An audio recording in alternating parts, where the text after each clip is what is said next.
Vasudevaya.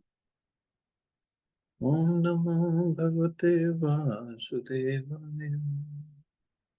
Narayanam Namaskritya Naram cha Narottam Devim Saraswatim Vyasam Tato Jayamudire Nashtapraye Vajreshu Nityam Bhagavata Sevaya Bhagavati Uttam Shloke Bhaktir Bhavati Naistiki.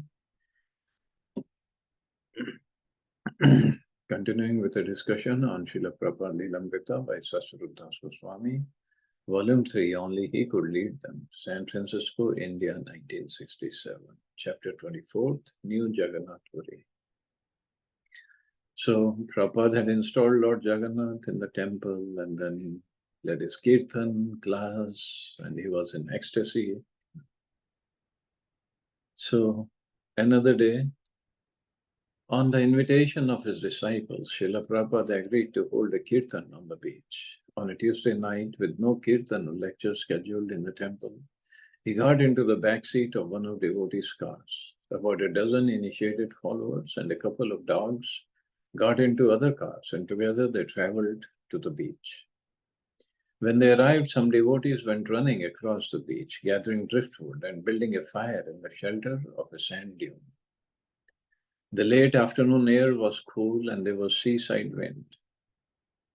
Prabhupada was dressed in a long checkered coat over a hooded sweatshirt.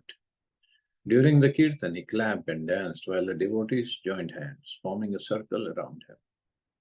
As the sun was setting, all the devotees faced the ocean, raising their arms and singing as loudly as they could, Hari Bo. But with the surf pounding in on the coast and with great expanse of windy air around them, the kirtan sounded very small. Gathering around the fire, the devotees buried foil-wrapped potatoes and foil-wrapped apples filled with raisins and brown sugar under the coals. It was their idea, but Prabhupada was happy to comply with the ideas of California Kirtan Fund. Haridas and Hayagriva had composed a song about sage Narad Muni, and they sang it for Prabhupada. Do you know who's the first eternal spaceman of this universe, the first to send his wild vibrations to all those cosmic superstations? For the song he always shouts, send the planets flipping out. But I'll tell you before you think me loony that I'm talking about Narad Muni, singing Hare Krishna, Krishna Krishna, Hare Hare, Hare Ram, Ram Ram, Hare. Prabhupada laughed. He liked anything that had chanting in it, and he asked them to compose more such songs for their countrymen. Walking together along the beach, they came upon an old, dilapidated Dutch windmill. Mukunda, Prabhupada said, you should approach the government and tell them that we'll restore this windmill if they let us build a temple on the site. Mukunda took it as a joke at first, but then he saw that Prabhupada was completely serious. Mukunda said he would inquire about it. Prabhupada, in his oversized checkered coat, buttoned up to the neck, was a beloved center of the devotees' outing. After their walk, he sat with them on a big log, eating baked potatoes smeared with melted butter, and when he finished, he threw his remnants to the dogs. As the night grew dark, stars appeared high over the ocean, and the devotees stood close around Prabhupada for a last kirtan. Then, just as in the temple, they bowed down and Prabhupada called out the prayers to the Lord and the disciplic succession. But he ended, all glories to assembled devotees, all glories assembled devotees, all glories to the Pacific Ocean. They all laughed. Swamiji was doing what his disciples wanted, enjoying an evening kirtan cookout at the beach with them. And they were doing what he wanted, chanting the Mahamantra, becoming devotees of Krishna and becoming happy. Hayagriva sat facing Prabhupada, alone with Prabhupada in his room. A few days before, Hayagriva had shown Prabhupada a play about Lord Chaitanya he had found in the library. And Prabhupada had said it wasn't bona fide. So Prabhupada decided to prepare an outline for a bona fide play and have Hayagriva write it. I'll give you the whole plot complete, Srila Prabhupada said. Then all you will have to do is execute it. Prabhupada was in a relaxed, jolly mood, intent on relating the events of Lord Chaitanya's life. He had prepared an outline of 23 scenes and now he wanted to expound each one. Hayagriva had barely enough time to understand what Prabhupada was about to do, and almost no time to prepare himself for note-taking as Prabhupada began describing the first scene. First scene he began is that people are passing on the road with Sankirtan just as we do. There is a very nice procession with Mridanga and Kartals and that bugle, and all people are doing Sankirtan in the ordinary way. We have to make a nice procession. The second scene shows Kali is as decorated, blackish with royal dress and very ugly features. And his queen is another ugly featured lady. So they are disturbed. They will talk amongst themselves that there is the Sankirtan movement now. So how shall we prosecute our business in this age of Kali Yuga? In that scene, there will be in one corner 2 or 3 people drinking. The scene will be like that. The age of quarrel personified and his consort are sitting in the center. In one corner, someone is taking part in the drinking, and in another part, somebody is illicitly talking of lust and love with women. In another section, there is slaughtering of a cow, and in another section, gambling. In this way, that scene should be adjusted. And in the middle, the ugly man, Kali, and the ugly woman will talk that we are now in danger. The Sankirtan movement has been started. What to do? In this way, you have to finish that scene. Then the third scene is very nice, Ras dance. Hayagriva interrupted. He had some of his own ideas, what he called the dramatic point of view. I think Hayagriva said, strongly articulating his words. This can apply for the whole world, in the sense that the names may be Indian, but I think the exhibition you described of the assembly of Kali and his consort Sin and the exhibition of illicit sex and the slaughterhouse can be from Western prototypes. Prabhupada said that he had no objection to Hayagriva's suggestion, but that he didn't want people to think he was singling out Westerners, as if they were the only ones who committed illicit sex. Hayagriva was about to reply, but decided that it was no time to quibble. Swamiji was eager to go on describing the pastimes of Lord Chaitanya. Prabhupada. Ras dance means Krishna and Radharani in the center and the gopis are surrounding. You have seen that surrounding scenes when they were dancing with us the other day in the park, hand to hand. I agree, yes. Prabhupada. So one Krishna and one gopi, they are dancing. That should be the scene. Then the Ras dance should be stopped and Krishna will talk with the gopis. Krishna will say to the gopis that, my dear friends, you have come to me in the dead of night. It's not very good, because it's the duty of every woman to please her husband. So what your husband will think if you come in such dead of night? So please go back. So in this way, the gopis will reply that you cannot request us to go back, because with great difficulty and with great ecstatic desire, we have come to you.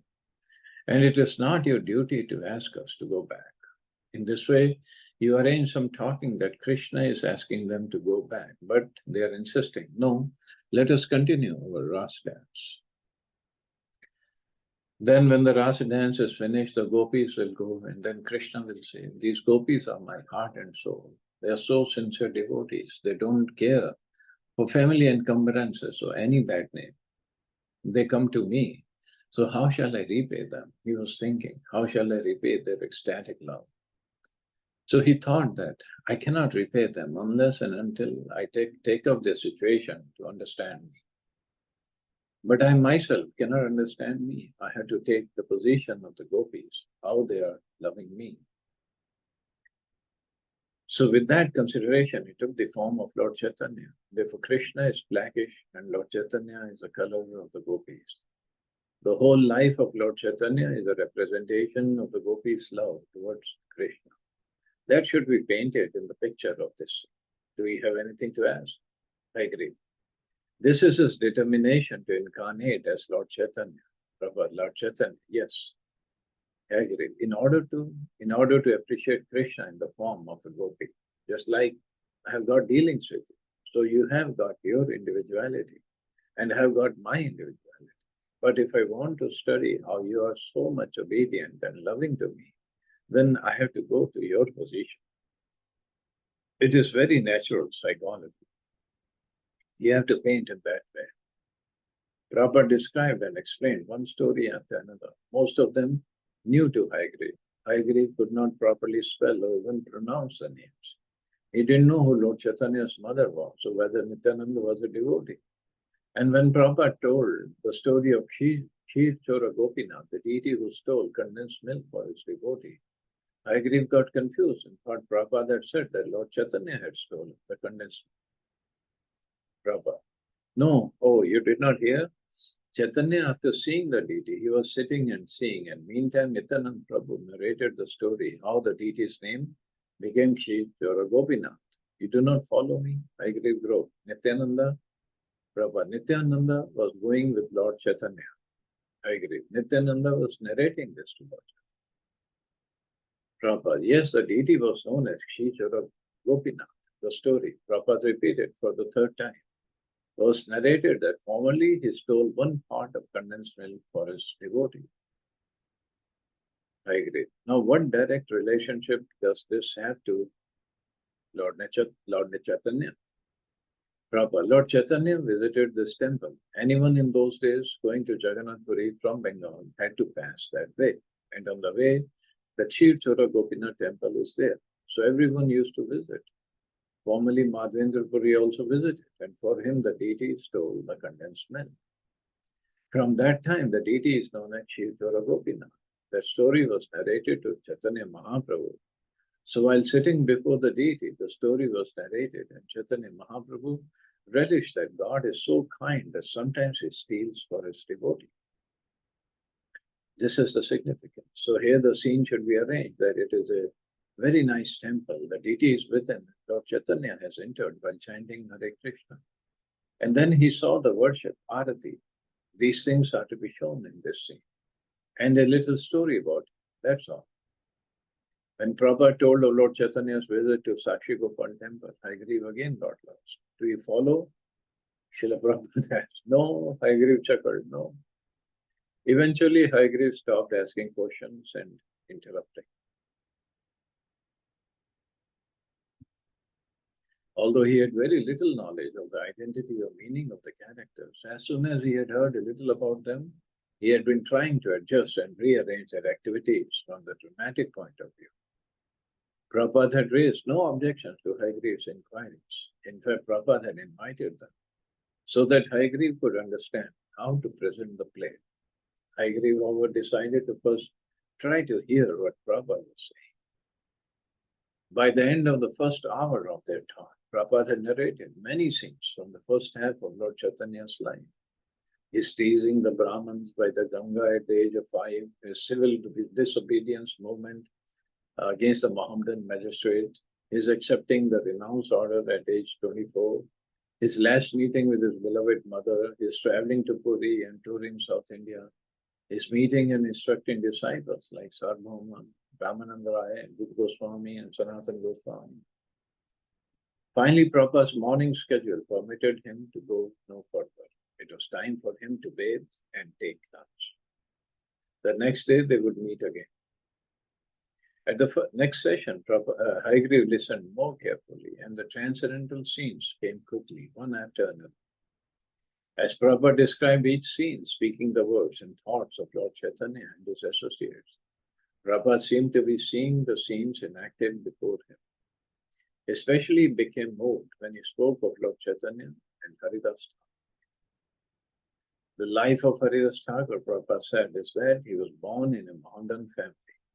Some way or other, he became a devotee, and he was chanting 300,000 times, Hare Krishna, Krishna Krishna, Hare Hare, Hare Ram, Ram Ram, Hare Hare. And Chaitanya Mahaprabhu made him the Acharya and the authority of chanting. Therefore, we glorify him, Nam Acharya Haridas Thakur ki jai, because he was made the Acharya, the authority of chanting Hare Krishna. When Lord Chaitanya took sannyas, Haridas Thakur decided, my dear Lord, you are leaving Navadvip, then what's the use of my life? Either you take me or let me die. So Chaitanya Mahaprabhu said, no, why shall you die? Actually, you come with me. So he took him to Jagannath Puri. In Jagannath Puri, because he considered himself born of a Mohammedan family, Haridas did not enter the temple. But Chaitanya Mahaprabhu gave him a place at Kashinath Mishra's house. There he was chanting. Chaitanya Mahaprabhu was sending him prasada. In that way, he was passing his days, and Chaitanya used to come and see him daily. Srila Prabhupada wanted a scene for the passing away of Haridas Thakur. I agree. Is this the same Haridas the Mohammedan threw into the river? Yes, Prabhupada said. Then very casually, Hagrid mused aloud. So he finally met his end there in the fifth scene. Prabhupada hesitated.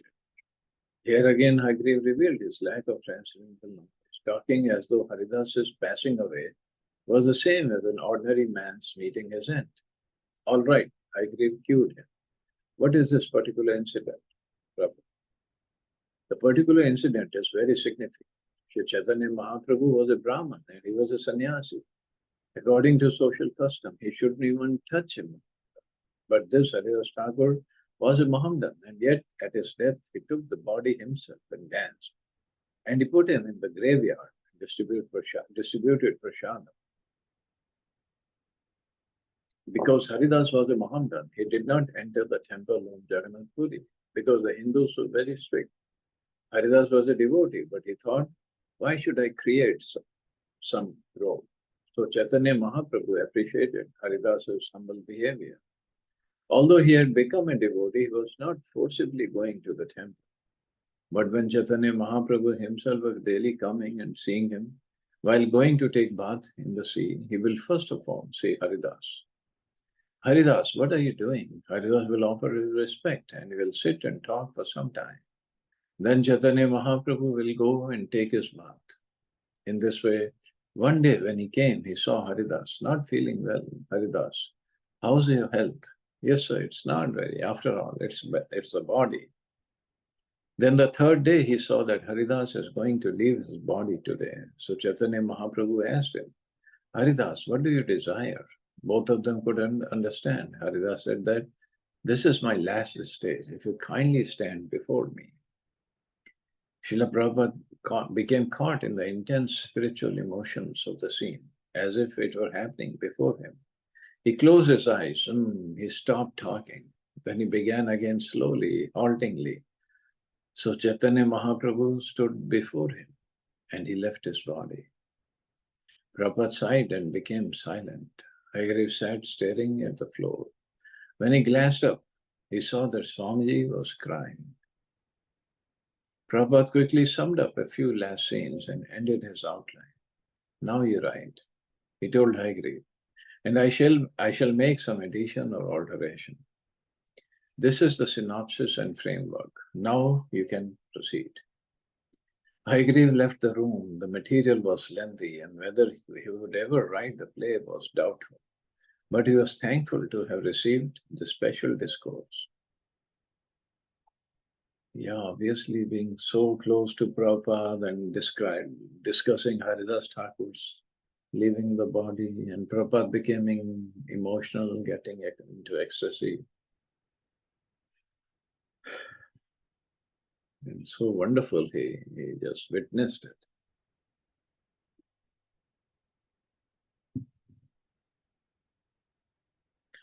Sitting on a bridge table in the student lounge, chanting into a little microphone while his followers played the instruments, Prabhupada began the kirtan at Stanford University. At first, there were about 20 students, but gradually more entered the lounge and gathered around. Everyone was chanting.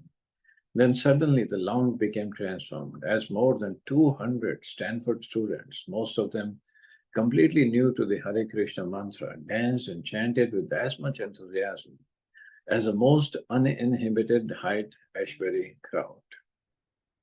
Prabhupada led the kirtan for more than an hour. In his talk afterwards, he explained what they had all just experienced. This Hare Krishna dance is the best process for getting out of this illusion that I am this body. Our society is trying to distribute to the world the priceless gift of the Lord. You did not understand the words, but you still felt the ecstasy to dance. Prabhupada took questions from the audience. Everything proceeded in a standard fashion until someone asked, whether college students should respond to the military draft. Prabhupada replied that since they had elected their own government, there was no use complaining if the government told them to go to war. But some of the students, the same students who had chanted and danced only minutes before, began to shout, "No, no." Prabhupada tried explaining his point, but they raised their voices in anger until the hall became a bedlam of shouting. Finally, Srila Prabhupada picked up his kartals and began chanting again. The dissenters left. The next day, Palo Alto Times ran a front-page story with headlines and a photo of the Kirtan. Ancient trance dance features Swami's visit to Stanford. Hold on there a minute, all you Vidit people. There is a new dance about to sweep the country. It's called the Swami. It's going to replace the frog, Watusi, swim, and even the good old barn stomp. Why? Because you can do any or old step to it and at the same time find real happiness. You can rid yourself of the illusion that you and your body are inseparable. The chant started quietly but gained volume as more people joined in. After half an hour, a long-haired youth with 3 strings of red bead around his neck stood up and began to dance to the music. He closed his eyes in ecstasy and held his hands, palms up, shoulder high. 2 girls soon followed him. One had a string of bells around her neck. A bearded fellow with fluorescent pink skull cap joined in, still beating on his tambourine. The Swami cut in a microphone in front of him, and the added volume provoked others to chant and stomp more loudly. A pretty girl in a sari danced as in a hypnotic trance. A dark man, nearly dressed in suit and tie, threw off his shoes and joined in. A young math professor did likewise. A pretty blonde 3-year-old girl rocked and swayed in one corner. Suddenly, most of the audience was dancing and chanting. The pace grew faster and faster. Faces streamed with sweat. The temperature soared. Then it all stopped. Srila Prabhupada was pleased with the article and asked for some photocopies of it. What are they calling the dance? He laughed. The Swami. Across the top of the Kirtan photo, he typed, "Everyone joins in complete ecstasy when Swami Bhaktivedanta chants his hypnotic Hare Krishna." So, different ways of uh, showing his preaching and Kirtan. Anyway, we shall stop here. See anybody has any questions or comments?